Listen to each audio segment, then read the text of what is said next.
All right, hey guys, it's Ryan and Matt here with a review of Star Wars Episode 9: Rise of Skywalker review. This will be a spoiler review, so if you haven't seen the movie or if you don't want to be spoiled, please don't watch any further. If you don't mind, if you want to have our perspective, just keep watching. All right, so we are going in chronological order from beginning to end, roughly, kind of. We're going to try our best to, but first things first, the opening crawl. Dead speak, or Emperor Palpatine speaks, or very The first paragraph was, hey, the Emperor's back, get ready. That's it. It's, I know you've seen him in the trailers and things like that, and his voice and his laugh or whatever. But in the crawl, I thought that was funny, and so I laughed in the theater. It's like out of nowhere. I was like, hey, Emperor's back. Okay, let's get into the story. And then after that, after the crawl, it starts out with Kylo going through a planet, a red planet. He's going through looking for the... He's on a scavenger hunt. Wayfinder. Right. He's looking for the Sith Wayfinder, so that he can get to Exegol. Exegol, yes. To find Papa Palps. And when he does find him, we see Palpatine. It's Ian McDiarmid, just in, white makeup. Black. Cool. I liked it. That was one of the things I liked about the cool. movie. Simplistic, very horror-like. The way he looked. Devil-like. Yeah, well, very undead. Yeah. But anyway, so they also, I want to say they explained away Vader and Kylo having interaction. Yeah. They explained away Snoke just in the one line. I'm every voice you've ever heard, and then they cut it from the Emperor to Snoke to Vader, and it just right there is to say, hey, Snoke's been the puppet master of the whole... not Snoke, I'm sorry. Been a puppet. The Emperor Palpatine, or Darth Sidious, has been the puppet master throughout the whole series, even though this is the first time we've... Of course, he's always the puppet master throughout the whole trilogies. So yeah, they're trying to say, from Episode 1 to Episode 9, Ian McDiarmid's character has been instrumental to the Star Wars universe. I guess that was the only way that they could connect the entirety of the originals and the prequels. I'm sure they could have been more creative, but... Well, yeah, but this was like a cry for help. I love seeing Ian. I think he's a great actor, and I love seeing, Darth Sidious. So I was glad to see him, but I just thought the story didn't warrant him the red his return. That he had with his robes. I thought that was pretty cool, rather than just the plain black. Well, in Episode 3, he had maroon robes or red robes. It was a nice little callback to that as well. And then from there... to Rey training. She's running an obstacle course that her and... I don't know if Master Leia. Master Leia, yeah. Jedi Master Leia. It's cool, but it was kind of cringy to me to find out she was a master, or for Rey to call her Master Leia. I don't know. I kind of cringed in that in the theater. I didn't really enjoy it as much as I thought I would. It was just a way of giving a little bit more gravitas. Again, trying to explain a little bit more of what Rian Johnson did with the whole Mary Poppins thing in the last movie.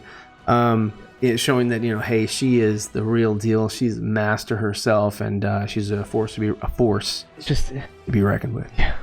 I don't know, that it was just, I don't know, it caught me off guard. But shortly after that, First Order spy, Hux. Yeah, I think he could have been anybody in the First Order, but I just had to be Hux. It'd been cool if it was like other defective troopers. Like, I know we have the defective troopers later on the planet, of course, which is weird. Everyone is defecting in the First Order. First you had Finn, and then now you have Hux. It's like, what the hell are they doing on that planet? Like, what was the point of being in the Endor system on that planet? Like, specifically for them to come through. Yeah. And I don't know. It was just, the whole thing was weird. Coincidental. Too many coincidences in this movie. One big thing is the story was completely rushed. This story should have been broken down like the last Harry Potter movies or whatever, or even the would you say it was rushed? It was rushed because they pushed it back after it was supposed to be released in May. They did that just because they didn't like what's his face, Colin Trevorrow's treatment, and so they were like, no, let's take it back to scratch, but let's give JJ a little bit more time to really try to come up with a story, that everyone can be satisfied. And it does seem like this film here, they had a checklist of things, and they were like, all right, we've got to explain all this here, they finally brought a checklist. We've got to try to appease all these fans, from this group and that group and whatever, and they spent more time on that than they did on the actual story. And I think the story itself, overall story, would just suffered because of it. And I think if they tried masking that by putting a heavy nostalgia throughout the whole thing. Well, they did the heavy nostalgia for just those callbacks. I feel like because TFA worked a little bit, so I think they're like, okay, this worked. Let's bring it back again in episode 9 and try it again. Yeah, well, I mean, and Rian Johnson did the same thing. He brought nostalgia back, and remember this. R2D2, when he did the hologram, of Leia. His was very subtle. Yeah, very subtle. I mean, I liked that one. This one was like in your face. I really did like about The Last Jedi, and even though I did not like the movie because, again, beautifully shot, great cast, just a bad story. It was just and that's the problem. I think that all of these Star Wars films from Disney have had is just that they're rushed. They're on specific deadlines. I'm glad that they moved Rise of Skywalker back from May to December, but still, he needed more time. Yeah. So and Disney is such a juggernaut. They can move dates even further if they don't feel like they have the best product to release to the public. So, but they just wanted to cash in, say, hey, we're done with the Skywalkers. Let's go right ahead and move into, the Baby Yoda trilogy or the Baby Yoda sextology or whatever it is, because they're not going to follow the trilogy format anymore, which I'm okay with. Just give us a movie, and if we like it, then you can give us a sequel. If we like that, then give us another sequel. Don't say, okay, here's a trilogy, and so we have the beginning, the middle, and end, and we're going to go ahead and put ourselves into a box and not tell a good story. It's just kind of unfortunate with the character treatment that they're doing, especially with the dark side. Like, okay, back to Hux. Like, Hux was just, to me, severely mistreated, especially in episode 8. He was kind of just thrown around like a rag doll. And then episode 9, he was just treated like a bitch. Yeah. And then they just lift up his finger, he'd shut up. Pride, and he was actually somebody that I dug. I wish Hux was like Pride throughout the whole trilogy, or I wish Pride came sooner throughout the whole trilogy, because he was definitely, he reminded me of Tarkin, just maybe on a higher scale. It seemed better to me. Tarkin and Krennic and an enjoyable villain. Yeah, and definitely wish we got to see more of him. Yeah. So I agree with that. Then Rey, she's forced to reckon with. She is very, very powerful. She's more powerful than I think she's ever been in Last Jedi or TFA. Yeah, but in this movie, as well as her being OP, they also tried to make it to where she wasn't as strong as Kylo. That was very weird. And they were trying to, and again, that was a checkbox. It was like, Rey's OP in these last 2 films, so let's go ahead and make it to where Kylo can almost win the lightsaber battle. The only way that Rey was able to defeat Kylo is because of Leia.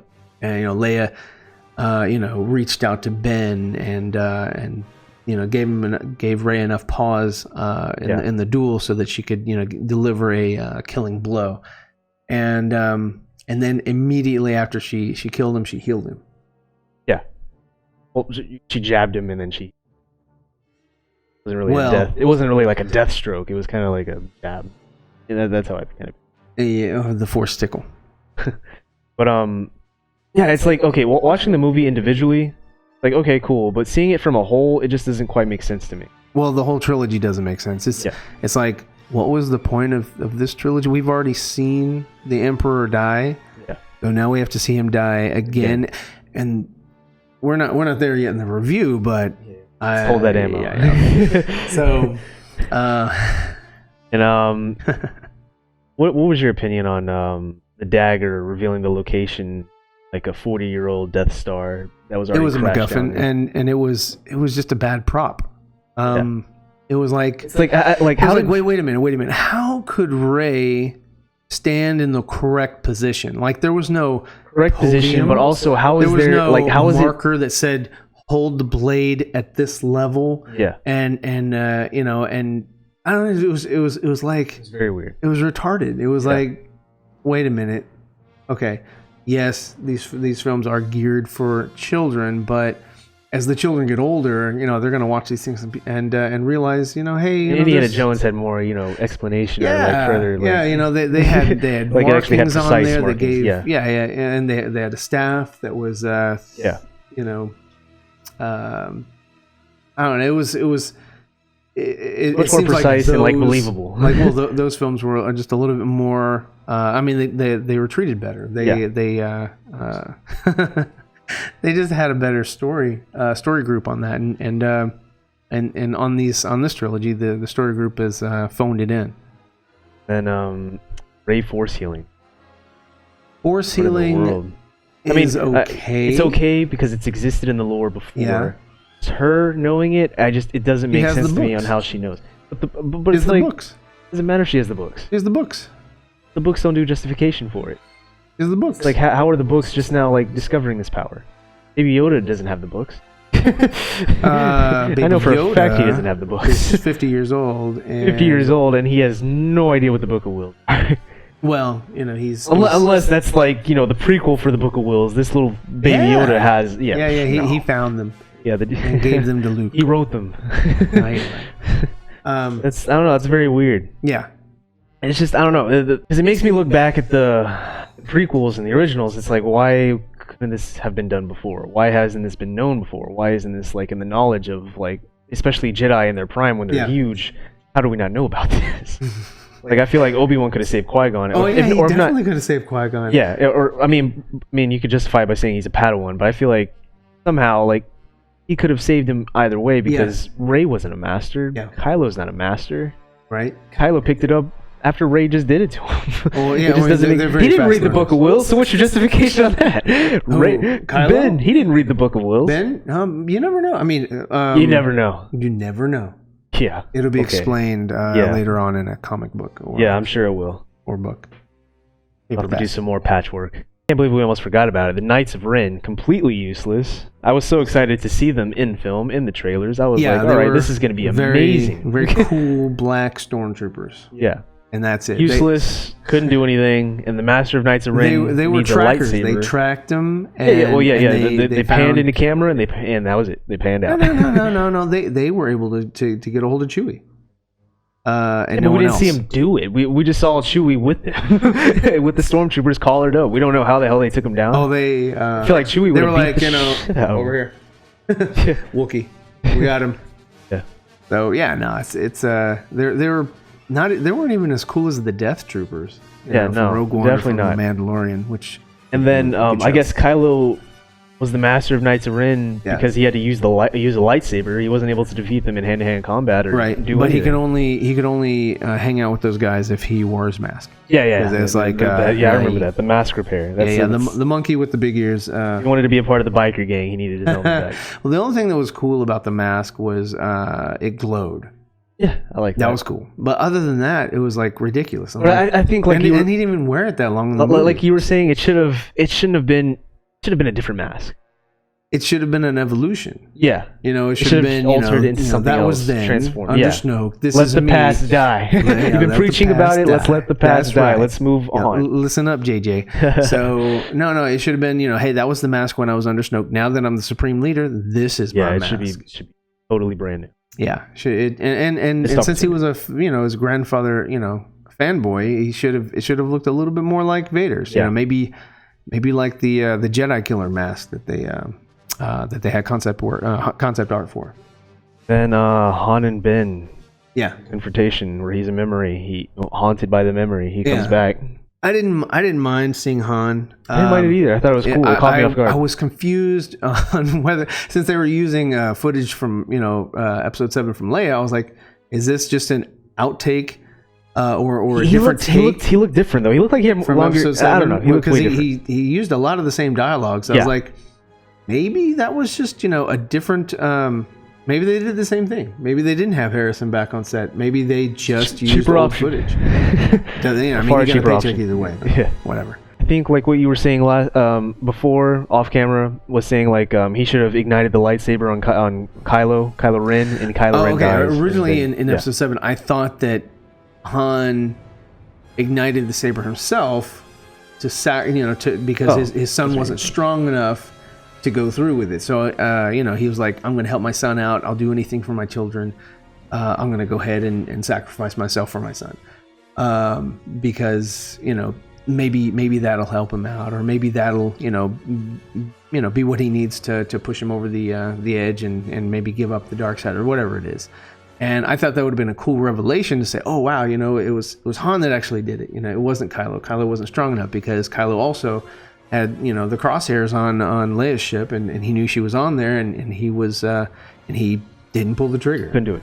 Yeah, so I was like, well, it would have been cool to know that he couldn't pull the trigger in 7 for his father. He couldn't pull the trigger in 8 for his mom. So of course, he's not as bad as you would think. Yeah. But they didn't go that route, so whatever. And then Rey and Palpatine confrontation, and the Sith audience in the background. That was just odd. It was odd. It was kind of like weird. Geonosis, but the it wasn't as interesting or fun. So when you die as a Sith, you're part of the mob. You're waiting for the next Empress or Emperor. That's yeah. It was weird. Him being on the crane. The only thing that was cool about that was that it looked like he was just a torso and above, and like I guess his legs were gone or whatever. But I mean, they could have done like the whole George McFly thing, where he was like suspended and it was just sort of floating. Yeah. It didn't have to be this futuristic, long not crane from who knows how high. Yeah. And it didn't need to be that elaborate. It could have been something a lot more compact. But so we're talking about Rey and Palpatine. Rey and Palpatine, her grandfather, Papa Palps. Papa Palps. Finding out that she was a Palpatine, kind of ridiculous. I understand what people are saying about like, oh, her fighting style was like that of Sidious, so of course they were related. I'm like, so what you're telling me is that if I learn a certain style, I'm thereby or therefore related to you in some way? No, I can learn your style, or I can have your style, or I can be similar to your style. But that's not hereditary. I don't like how it's like, oh, she's related to him. That's why she's so powerful. It's like Luke was related to Vader, but look at him. He still lost. Right. No, I mean, he won later because he let his anger take over. The main thing about Jedi and Sith or whatever is that they have to complete training. Yeah. And Rey didn't complete any training. And at 7, she had 0 training. She had a little bit of combat skills or whatever, but other than that, that should be nothing compared to fighting like a Sith Lord or a Sith Master of the Knights of Ren. I thought that would have weight, but apparently that has no weight because the Knights of Ren are useless. And that was one of the other good things that Rian Johnson did in The Last Jedi. Of course, the bad outweighed the good, but he did address it in the film. Like you were bested by a girl who has no training at all. It's like so I think that line was directly aimed at JJ. It's like hey, fix your story, because they were definitely throwing jabs at each other like children. That sucks. I feel like because of that, it was very petty. For it. It was very petty, but whatever. It's hey, it's been done, and it's out there, and it'll be available on Disney Plus. So back to the her being announced as a Palpatine. Yeah, I hated Kylo's dialogue. You're a Palpatine. What the? I didn't like. It just didn't sound right to me. It's like once you already said he's the granddad, you didn't need to say you're. Well, again, to me that dialogue. Like I would say, this is for children. So if the children catch the first phrase, then obviously maybe they'll catch the second. So, just hated that line. Yeah. Before we forget, I need to go back to it. C-3PO sacrifice. It wasn't really a sacrifice. It had no gravitas because R2-D2, like they explained before, R2-D2 had a backup of his memory, so he really didn't lose anything. He lost it for all of 20 minutes. Yeah. Yeah. So it's like, had it, it allowed for good situations, good dialogue, and it was just new toys. C-3PO with red eyes. That's the new toy. Well, he had a red arm in Episode 7, so why not red eyes in Episode 8 and 9? Exactly. Yeah. Well, I did like seeing more of 3PO, and he's not as he's always somewhat annoying. He's not really annoying. He was more funny. But it was very good. The way they used him was clever up until. R2 came along with the backup memory. I was like, here, let me upload this to your memory banks, and just for another joke. The jokes were good, but I think they ran out of funny things or funny situations or whatever for 3PO. So they were like, I don't want to keep this up for the rest of the movie. Let's just give him his memory back, and for all of 20 minutes he'll forget. But it was kind of it. It just wasn't a sacrifice. Same thing with Chewie. When you thought that Chewie got blown up in the transport, you're like, wait a minute, did this? It was kind of like when Leia got blown out of the Raddus. The Raddus. And then you're like, wait, because we knew she'd passed away, and I was like, wait, did she? Is this how it's going to be? Is this what we're okay? I'm okay with this. And then she comes flying in the ship. And then she gets in there, and she's in a coma for all of 20 minutes. And then let's see. Let's save the Last Jedi talk for a future. Right. Well, I mean, it's a callback. Same thing. It's like, okay, we thought Chewie died, and then all of a sudden it's like, no, there was another transport. I mean, there was. I rewatched the film again, and I saw that there were two parked down. Sure. But yeah, I mean, I thought they just pulled that out of their butt. Like, I thought they genuinely Same did thing with Finn in the last Jedi again, when he was gonna take one for the team, and then Rose. We need to save this TLJ talk for later.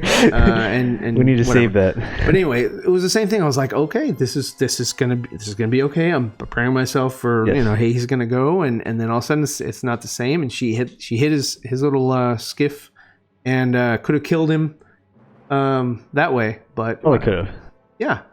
That would have been fun. Anyway, Force Life Force. Force Life Force. Well, okay, that's different. Force power taking the life force from Kylo and Rey. Oh, okay. So I'm fine with it. As far as it was interesting. Being a I was into dark side it. Power. I think that he didn't finish. Dude, suck all the juice. You're getting younger, dude. Take it all.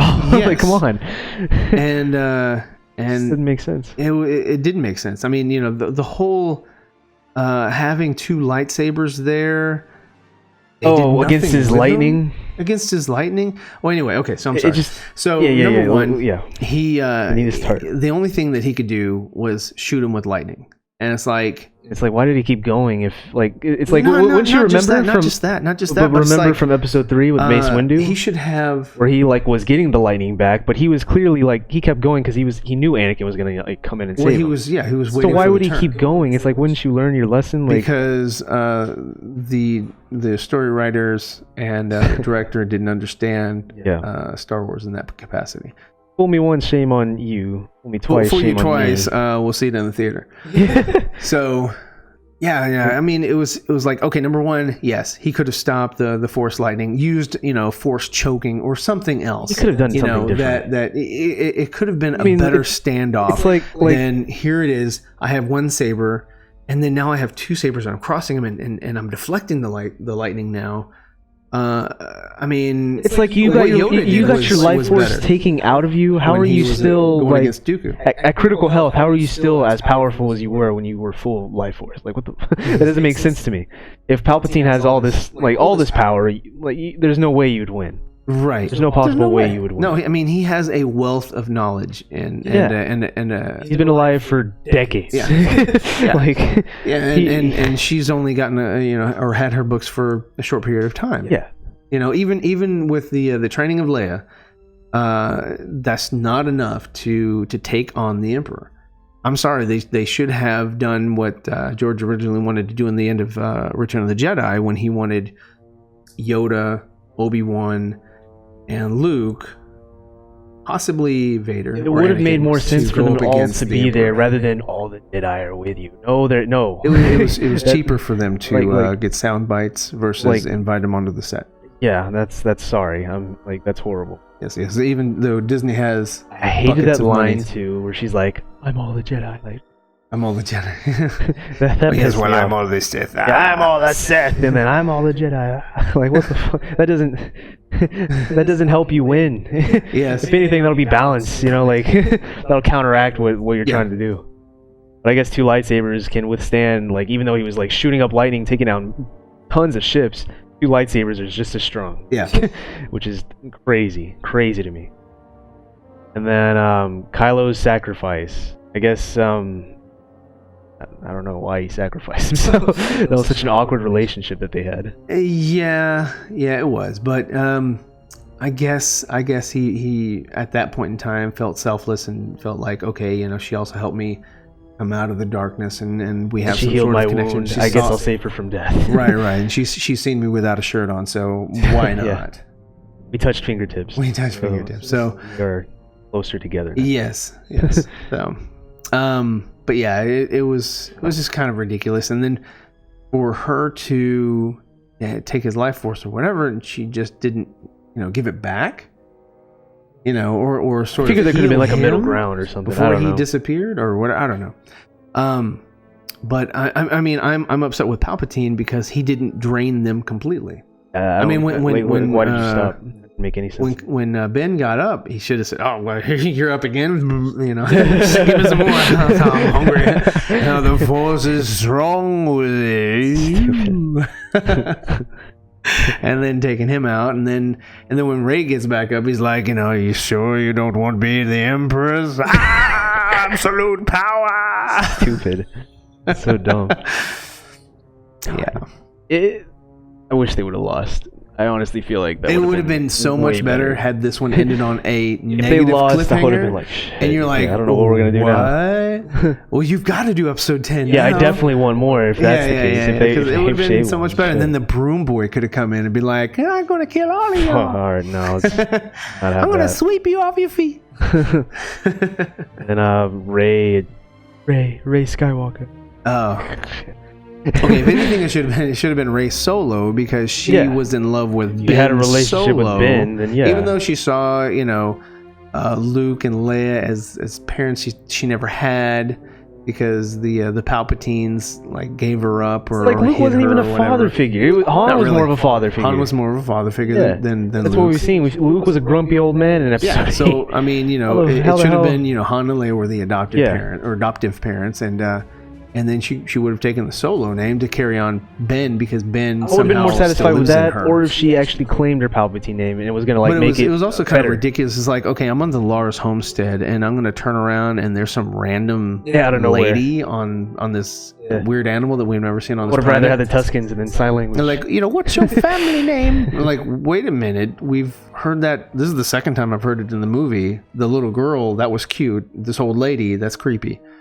Like, they were doing it as a reoccurring theme, which was like, I figured. I don't talk to strangers. Yeah. Then yellow lightsaber. Well, that was for, you know, toy sales. Yeah, toys, but it's like, okay, like, yeah. And I know the colors mean something in the Disney Star Wars, so I don't know what it means, you know, but whatever. I just don't know where she got the crystal. That's the only thing. Maybe there's a place where the crystals are. I thought the Empire got rid of all that. She got them from Galaxy's Edge at... story for another time. Yeah, Maz Kanata, you know. What? Apparently she knew what was going on, more so than anybody else. Yeah, she's like, I'm just going to stay behind with Leia's corpse. She's going to take all of her strength. Like, how the hell do you know this? Did Leia talk to you on the side and tell you this? Like, how do you know? Well, no, she got to read the script. Ooh, one more thing before we end it. Ben, Force sensitive, apparently. He sensed Rey dead. He was in the Falcon. He stopped. He's like, feeling, or something. Not like that, but he kept saying something about a feeling, because Rey kept preaching about a feeling. Yeah. I think it was an old Marvin Gaye song. Maybe that's what he was going to tell her. More sensitive or something. Not like I love you. Maybe that was the new thing. Maybe it could be. He may be in the next movie. Because I'd be all for him, because John Boyega is terrific. I liked his character the most. The most out of the light side characters. And Poe, I like Poe. Poe's okay. Poe was better in this one than he was in The Last Jedi. And Finn was way better in this one than The Last Jedi. I think Finn The Last Jedi that was. Oh, okay. We're not going to talk about the movie. Yeah, we can't talk about it right now. Can't talk about it right now. Finn, love it. Yeah, excited for it. Yeah. If that's the case, I'm excited for it. Sure. Because he got to hold the lightsaber in this one too. Yeah. She passed it to him. Yeah. I don't know why she couldn't. He was like, yes, I feel the Force in the lightsaber. That's what he was going to tell her. Now that I'm thinking about it, I'm glad that. But me too. That's our review. Yeah, we've now reviewed the movie. And spoiler review. Yes, and then it ended. okay. In case they didn't know. Now we're done. Yeah, the credits rolled, and there was no cutscene at the end. Yeah, we stayed that long because we cared. The Ewoks stayed longer than we did, and there were only two. As well as the Porgs. Huh? As well as the Porgs. Porgs, yeah. I mean, okay, so I think that was in there just to show. Okay, yeah, this is there's connectivity. The same island. There's connective tissue. Well, no, I feel like that was confirmation. Like this is that island, like that we're panning through. This is that island that Luke was on. Yeah, the heads up. It is the island. Yeah, the island. But yes, that is our Star Wars Episode 9, The Rise of Skywalker review. Right. Thanks for tuning in, and tune in next time for the next time we review something. Thank you, and have a great day. Have a wonderful evening. And if you want to subscribe, click on the subscribe button. Please click like and share your comments with us. We will respond. We'd love to hear what you have to say. We will be reviewing every Star Wars movie. We're going to start backwards since we're starting now on Episode 9. Yeah, we're going from 9 The Unfortunate Last Jedi, 1. 7, 6, 5, 4, 3, 2. Yeah, only doing 9 because we just recently saw the movie, and I can't wait to talk about 8.